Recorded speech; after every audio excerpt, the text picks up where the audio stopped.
Hello, hello. Happy Monday, everyone. Thanks so much for stopping by for our weekly flavor tip.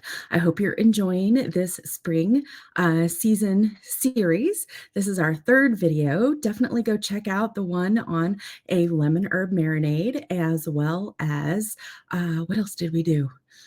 We also did a little expose on asparagus, and today we're taking a look at that ultimate spring spice blend or herb blend, Herbes de Provence. So, bonjour. Let me know where you are dropping by from. Let me know if you've used that lemon herb marinade that we put together last week. Let me know if you've included asparagus in any of your recent meals, and let's get started. We're still having a few tech challenges here on this but hopefully by next week I will have had more things figured out. So I appreciate y'all's patience. All right, here we go. Herbe de Provence always sounds so exotic, so delightful, so springtimey.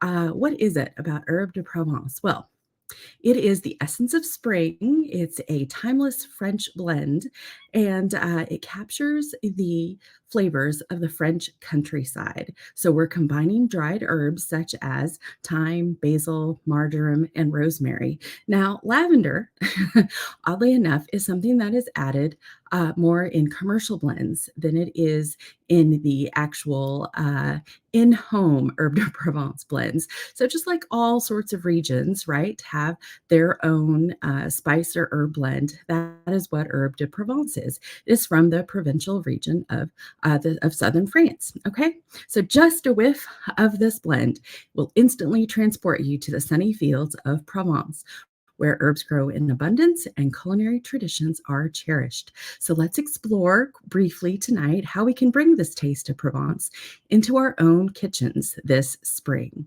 So here we go. We're going to talk about each one of these herbs. The first one is thyme, and this one, see, it's a thyme brings a savory, earthy flavor, while basil is optional. Basil will add a touch of sweetness, right? If you're using Genovese basil. Marjoram, and we're going to look at these on a plate in just a second. Marjoram has a very subtle citrusy note.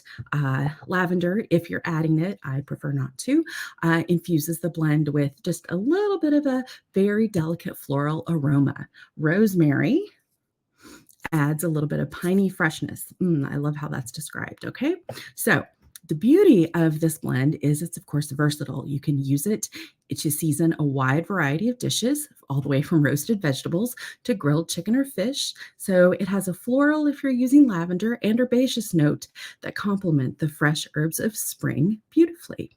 So let's take a look at these on the plate real quick and talk about some of the ways that we can use these. Here we go.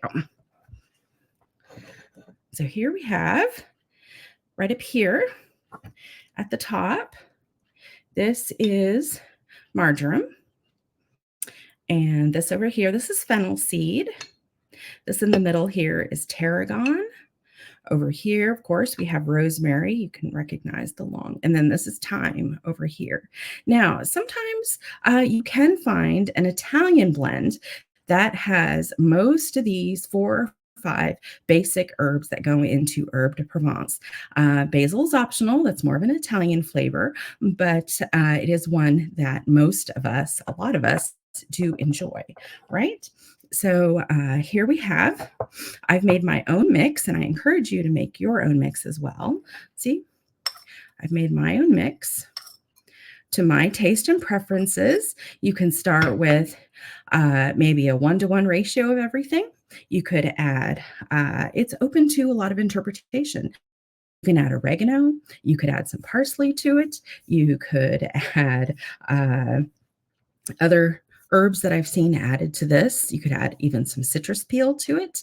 But I'm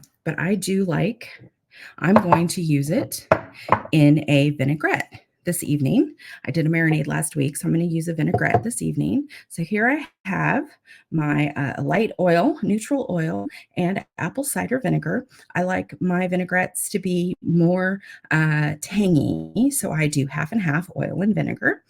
And then I'm going to add in, here we we go. Add in the dry herbs.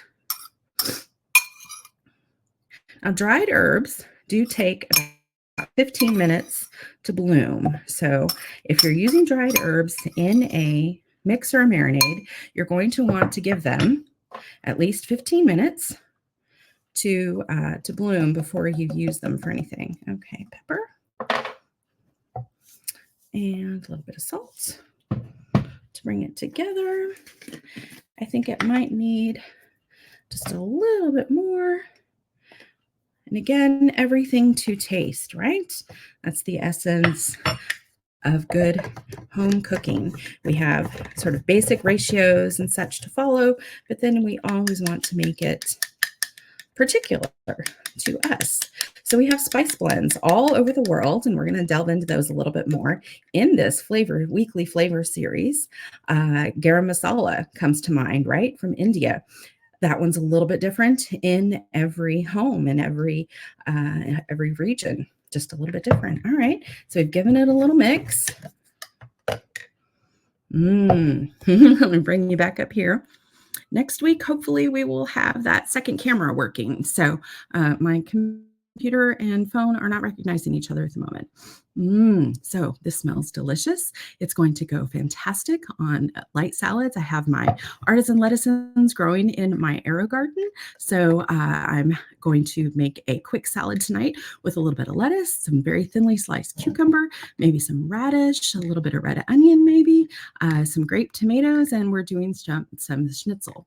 So very thin sliced pork loin chops with some panko breadcrumbs and a quick sear in the pan, or I might even air fry.